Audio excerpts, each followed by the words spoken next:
পাই না কেন, ওর চাকরি হয় আমার হয় না কেন, ওর ব্যবসায় লাভ আমার লস কেন, ওর বউ সুন্দরী আমার টাকা লাগে না, আছে না নাই? না, অভিযোগ করবেন না।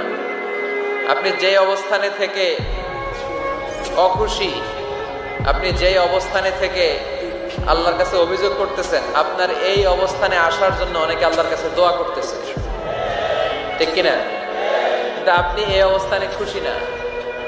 অনেকে এই অবস্থানে আসতে চায়, তাদের স্বপ্ন যে তারা একদিন আপনার স্থানে আসবে, কিন্তু আপনি আপনার জায়গায় থেকে খুশি না।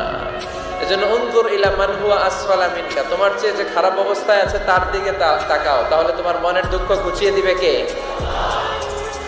আপনার চেয়ে যে খারাপ অবস্থানে আছে তার দিকে দেখেন কি অবস্থা। আপনি এইটা চান ওইটা চান, কত কিছু লাগবে আপনার।